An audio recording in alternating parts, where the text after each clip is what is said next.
So today I want to do a little update on my journey with faith. Um, it's been 2 weeks since I last talked about this, so I think a little update is due.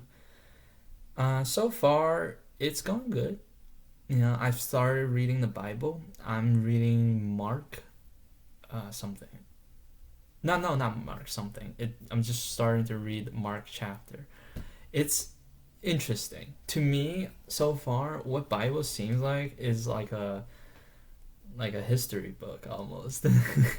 And they tell a lot about stories. They tell a lot of things that Jesus did or his disciples did. It's interesting. It's like a storytelling almost. And so far, I kind of like it. I have not been able to really digest it as much to the point where I'm like, oh, there's a greater meaning to this, or oh, this is what how I can apply it to my life and stuff like that. It's not that I'm not at that stage, but I haven't read that much anyways, so maybe it'll get better too over time. Services wise, it's okay. Last 2 weeks they've been talking a lot about relationships, especially today since today is actually Valentine's Day, and they had a today actually at GCL they had a panel of couples. There was like short-term married couple, there was an engaged couple, and then there was like a long-term married couple, and it was interesting. I was kind of excited for it actually to see what kind of answers they would give to certain questions, but I was very disappointed though at the questions. They were very non-applicable to me really. For example, the first question they asked was, how do you pursue someone basically? And I was like, how is this relevant to a relationship really? Because that's you don't even have a relationship yet. And the answer they give was pretty typical stuff, but it wasn't just helpful at all to me. And then the second question, they were talking about how do you deal with partners who are not religious. And to me, that's not a problem at all. I don't care about that. What I believe in is totally my own thing, and what you believe in is totally yours. And if nobody is, you know, crossing anybody's boundary when it comes to faith, then there's no problem with me. So, again, that had nothing to do with me. The third question was like not useful either, so it didn't bother with me. I didn't really take it that importantly. But yeah, so far it's been good. I do like the the event that I went to with one of the friends I made. I went to their house and we watched the Path to Truth or something like that. It's like a movie, I guess, that has 7 series, and each no 7 lessons, and each lesson's like an hour to an hour and a half, and they basically go through this whole um, explanation about Christianity as a whole, and it's it's basically almost like a guide that's gonna teach you about Jesus and God. So I went to it today, and we watched like lesson one, which was about truth, and I found it pretty interesting. And the main ideas I took out of it was, one is that truth is very relative to the person, which I agree, from the lesson, because what I believe as the truth would become that reality to me. However, that doesn't mean at times that that's the real reality. I don't know if that makes sense. And because it depends on what you believe, right? What truth do you believe is what dictates your reality, and I agree with that. That's true, and I can see why Christians kind of drawn towards God because they hold him almost like a reference of truth and a reference of what is reality based on that. And I can understand why they find faith in that. So that's definitely a decent milestone for me, as I realize that.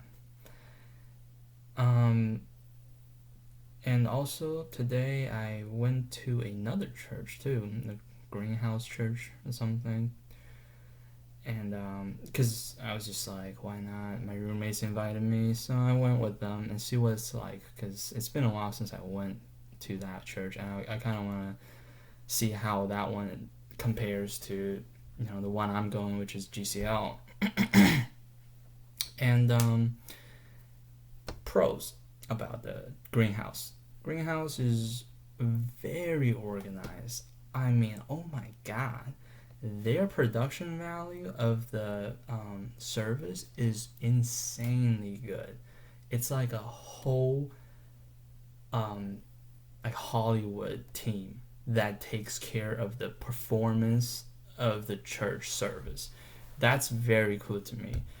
Like they had like 7 cameras, a whole band, 4 talented singers and stuff. Their music was top of the notch. Crazy good. Very, very energetic people. These are the pros. And the pastor, he was very energetic too. He was very passionate. You can tell. And he could relate to young people very easily, giving examples that we can all kind of understand and relate to. And it was just an overall very energetic atmosphere and very, very devoted atmosphere for sure too. Now, the cons, which is to me the deal breakers. One is that they are very materialistic to me. Their church is just a modernized like clubhouse. They have a drinking station that's like a Starbucks for themselves. And they have a whole theater to themselves. I understand this is a church, but to me, it's just overkill. It was like big glass church, basically. And it's very modernized. And the fact that they have all these lighting, these instruments, not instruments, but they have all these like gears and stuff, it seems very materialistic to me.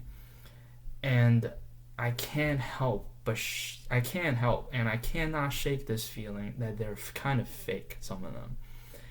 Like they were in it for the money or the job. Like I don't think they are, but it's hard for me not to think that way when I come to this church and it looks fabulously like decorated and designed.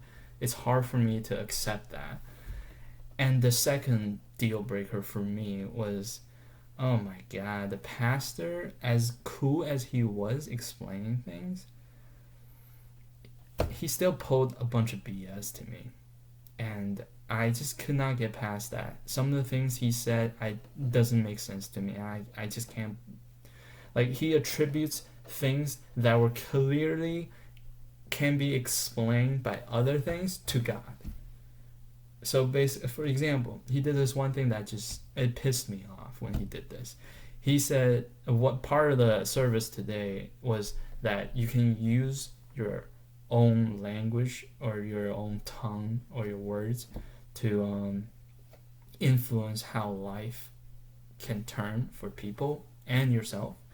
And I do agree with that to a certain extent, but he took it too far when he gave an example of when he went to Haiti, and in this village there were water supplies, but some of them were bad, some of them were healthy, and kids don't know which one to drink from, and some of them would get sick because they're drinking from the toxic water supplies. And you can't tell the supplies difference because they're both colorless. There's no taste difference, so they're very indistinguishable.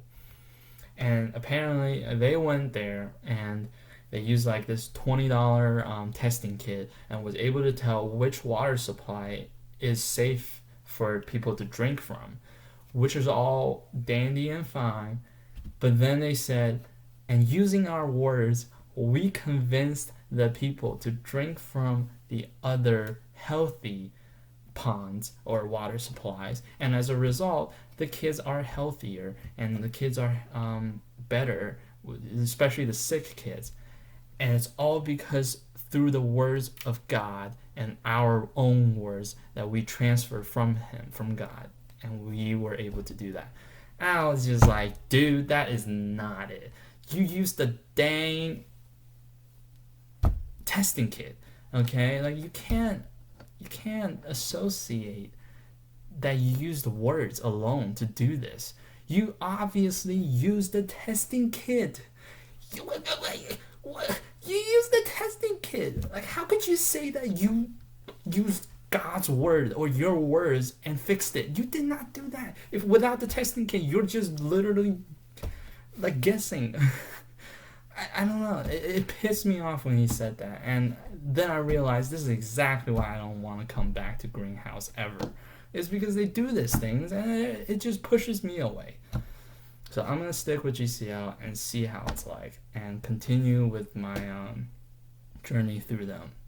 So yeah, that's just what I figured.